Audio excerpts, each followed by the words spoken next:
इसके बावजूद हमारे साथ बड़ा धोखा किया।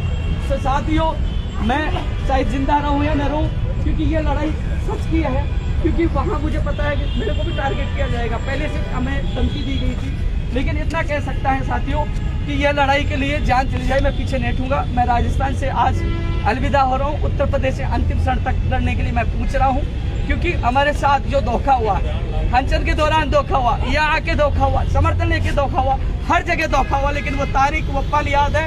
यदि कांग्रेस हमारे साथ ये धोखा करती रहेगी 2023 दूर नहीं, क्योंकि अब इस कांग्रेस को राजस्थान से उखाड़ फेंकेंगे और वहां प्रियंका गांधी की रैलियों में वो विरोध करेंगे, क्योंकि ये लड़ाई आर पार की है।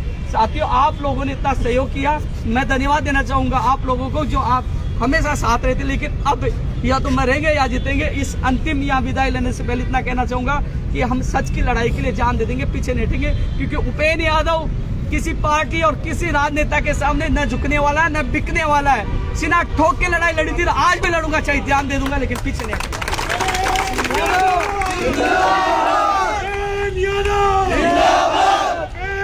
संघर्ष करो, हम तुम्हारे साथ हैं।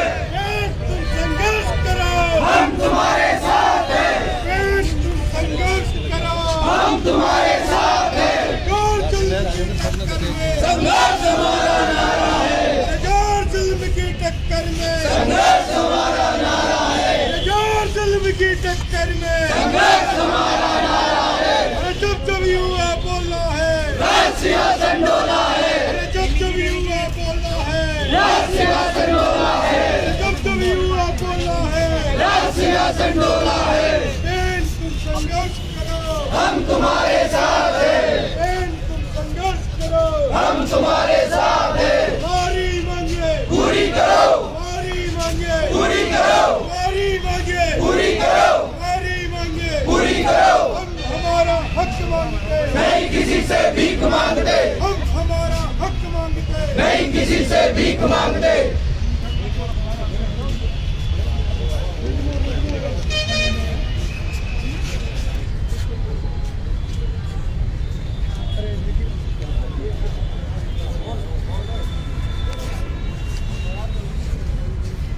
आप अपने हिसाब से निकल जाना, मैं निकल रहा हूँ ना, सारे लोग अपने हिसाब से चलेंगे।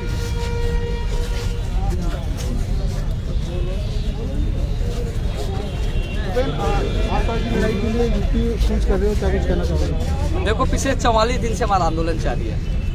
पहले जब हमने राहुल गांधी जी से मिलकर 1 दिसंबर 2018 को मिले थे, 4 दिसंबर 2018 को पीसीसी में बैठकर, जिसमें राष्ट्रीय प्रवक्ता पवन खेड़ा जी और राष्ट्रीय नेता जो प्रमोद तिवारी उत्तर प्रदेश के नेता है, उनके साथ बैठकर प्रेस कॉन्फ्रेंस करके कांग्रेस को समर्थन दिया था। उसके बाद आपने देखा होगा 23 फरवरी को रात 12:30 बजे जो मीटिंग हुई थी, जो लिखित समझौता हुआ था सुभाष गर्ग और मंत्री राजेंद्र यादव से, उसके बाद महेश जोशी ने अनशन तोड़ाया था, फिर मुख्यमंत्री सलाहकार आए थे। लगातार हमने कांग्रेस का समर्थन दिया था, साथ दिया था, लेकिन हमारे साथ इतना बड़ा धोखा हुआ है कि आज जो मंत्री मुकर रहे अपने समझौते से, आज अनशन तोड़वा कर मुकर रहे हैं। तो आज हमने आर पार की लड़ाई का ऐलान किया। उत्तर प्रदेश हम पूछ कर रहे हैं, या तो वहाँ मरेंगे, क्योंकि हमारी चिताएं वहाँ से वापस आएंगे। अब राजस्थान हम वापस आने वाले नहीं है। पिछले 44 दिन तक हमने हाथ जोड़े, प्रदर्शन किया, मंडियाँ लगाई, बहुत कुछ किया जगाने के लिए, लेकिन सरकार जागी नहीं। ऐसा लगता है कि आज हम अनाथ हो गए।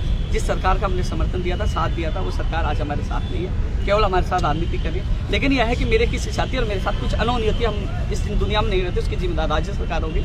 बहुत कोशिश की सरकार को जगाने की, खूब यातनाएं झेलने के बाद खूब प्रार्थना की कि हमारी मांगों मान लो, जो वाजिब है, जो लिखित समझौता हुआ, अपना अनशन तोड़ा है, लेकिन हमें केवल मिला धोखा।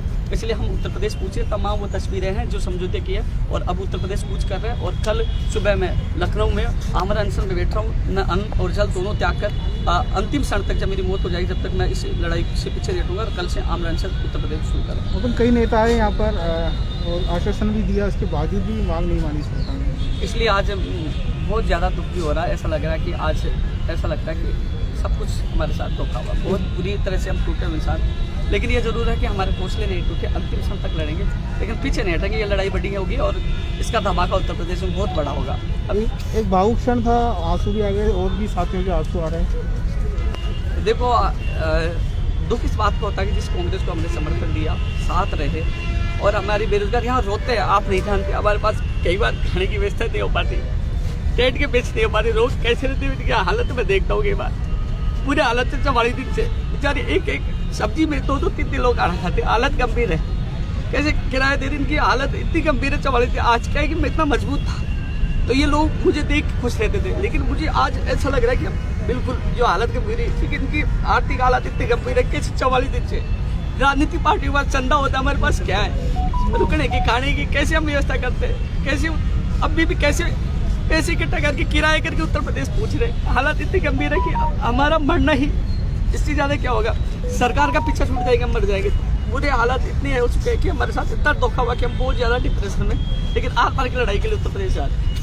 उपेंद्र जी, ये क्यों कहा आपने कि ये शायद मेरा अंतिम आंदोलन हो सकता है? जो पिछली बार गई थी उत्तर प्रदेश में हमारे साथ मारपीट हुई थी, 10 तारीख को गई तो हमें चेतावनी दी थी वहाँ कांग्रेस के कार्यकर्ताओं के द्वारा। उनको पता है कि उपेंद्र यादव फिर आएगा, तो पता नहीं वो हमें चिंता छोड़े या न छोड़े, लेकिन ये लड़ाई अंतिम है, क्योंकि ये लड़ाई उत्तर प्रदेश के लाखों युवा बेरोजगारों के, उनके माँ बाप के लिए है कि हम मांग करें नई भर्तियाँ निकाली जाए, लंबित भर्तियाँ पूरी की, समझौते की जो मांगे जो पूरी की जाए, मुकदमे वापस लिए जाए। ये 22 सूत्रीय मांगों को लेकर जो तमाम 24 सूत्रीय पहले लिखित में समझौता हुआ था, उन मांगों को लेकर जो मंत्रियों ने लिखित में दिया था, जो वाजिब मांगे उनके लिए हमारा संघर्ष है। जो अनशन तोड़वाया था कि आपकी मांगे पूरी हो जाएगी, 3 बार वार्ता हुई, मुख्यमंत्री के सलाहकार आए, तो आज हमारी कौन सी गैर वाजिब मांग है? अभी जो सरकार कुछ भी नहीं कर पा रही, मुख्यमंत्री जी कहते हैं कि किसानों की सुनी जाए, हम किसान के बेटे हैं। आज आखिरकार हम कहाँ जाए? आज आखिरकार हर बेरोजगार हो रहा है, लेकिन आज हम इस लड़ाई को, आर पार की लड़ाई का ऐलान कर दिया। अब उत्तर प्रदेश हम वापस नहीं आएंगे, या तो हमारी लाश आएगी या फिर हम जीत कर आएंगे। यूपी आप 2 बार पहले भी जा चुके हैं, क्या कुछ धमकियां मिली आपको वहाँ पर? पहले हमारे साथियों के सिर फोड़े गए थे 16 जुलाई को वहाँ, और इसके बाद अब दोबारा गए थे, हमारे साथ बदसलूकी की गई थी, लेकिन अब ये लड़ाई आर पार की।